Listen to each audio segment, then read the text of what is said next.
You know what the tragic beauty of the whole thing is? Without any inner goodness, even without any inner goodness, man can continue to grow better and better.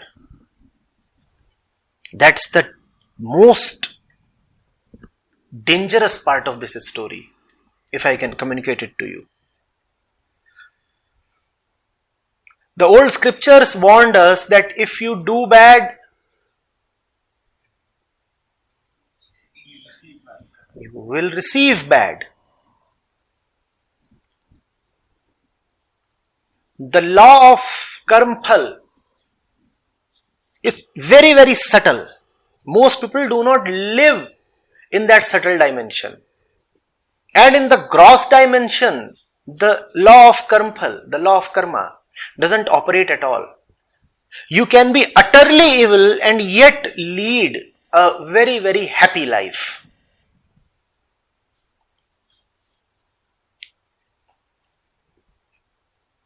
In fact, the more evil you are, chances are the more prosperous and more happy you would be found. So, the ancient trick that religions have used has fallen flat now. We all very well know, as Nietzsche told us, that God is dead. And if God is dead, where are heaven and hell? So you can continue doing what you do. You very well know that no hell is waiting you. There is no heaven awaiting you and no hell awaiting you.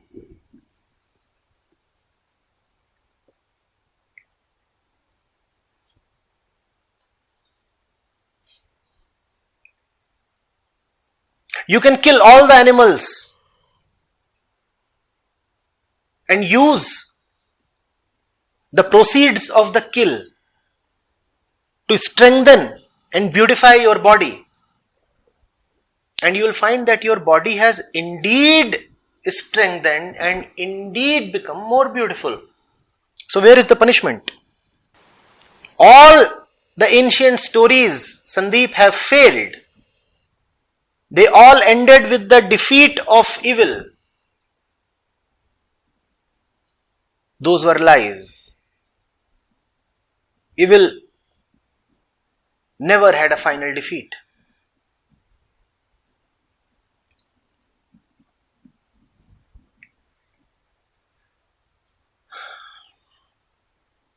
Today there is not only evil everywhere, evil has accorded itself the name of God.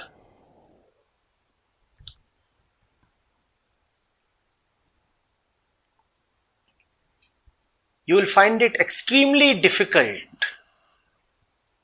to be truly religious or mystical, because that comes with an inordinate price.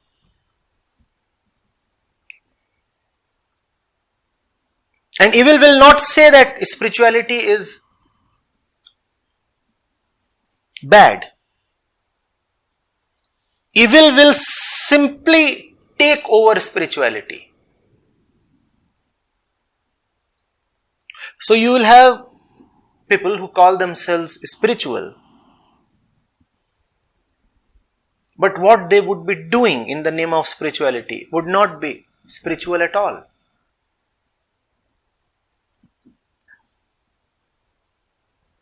For example, this cult of yoga.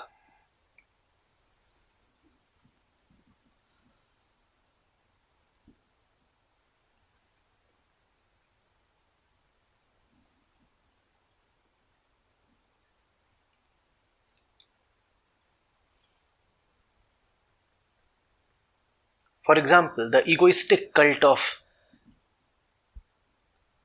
neo-advaita and self-inquiry.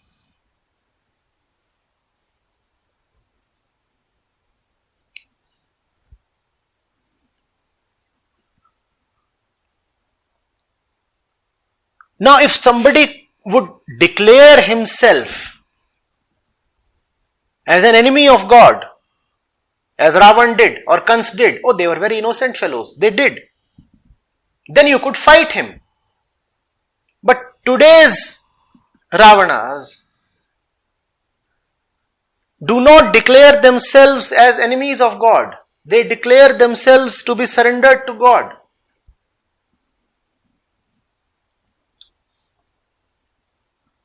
Today's Ravan would probably be found in Rishikesh teaching Hatha Yoga.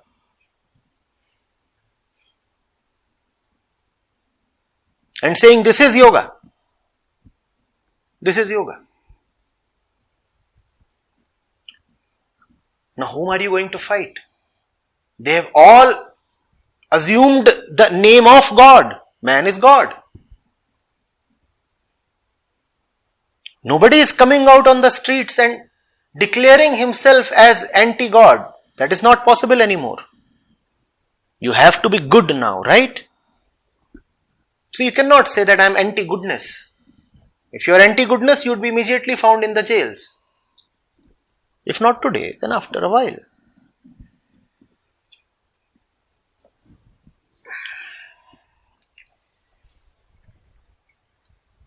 Everything has been consumed by desire.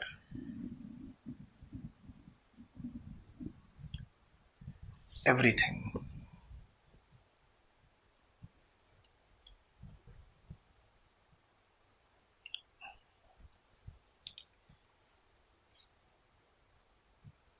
A point comes, when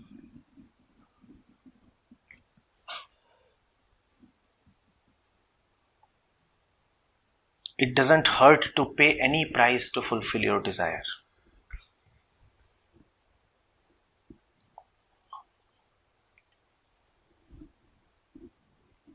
It just doesn't hurt.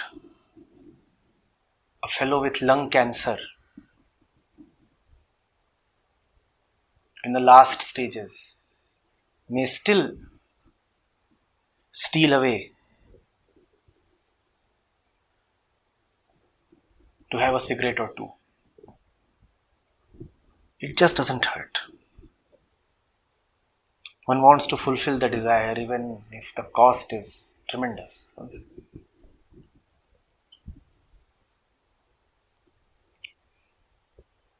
When dogs are chewing dry bones,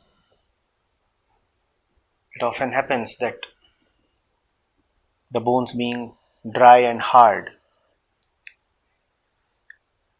scratch and hit their gums, so the gums bleed. And the dogs think that the blood is coming from the bone. So the dogs tear at the bones even harder. And the blood flows even harder. And the dog is happy and happier.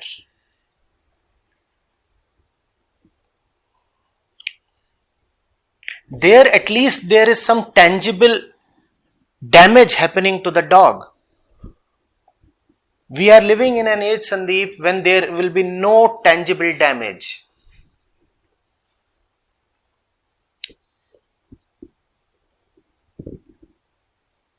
Children with no inner understanding at all. Even today, if you look at them, they are all being educated in the so-called international schools. They are ferried around in air-conditioned buses. There is an informal moratorium on the use of the native tongue. Obviously, in the school, you cannot speak to them in Hindi or Marathi. Even at the home, parents ensure that nothing native touches them at all. Those kids look indeed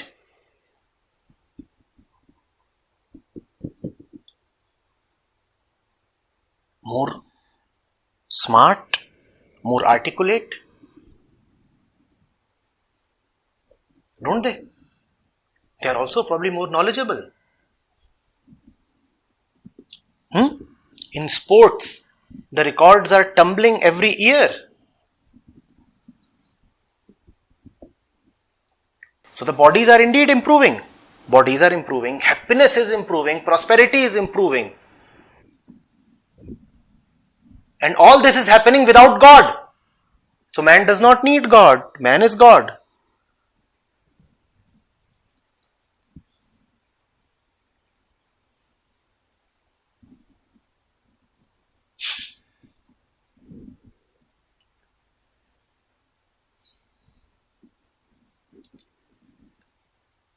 Yes, man won't have love. Desire and love do not go together. But then love is such a delicate thing. It is not a thing. It is nothing. Why the hell one should bother about it? If desire can be fulfilled, who cares for love? Man is a god, man would be a god, but a very loveless god. This one little thing would be missing in life. Right? Useless thing, obviously, but it would be missing.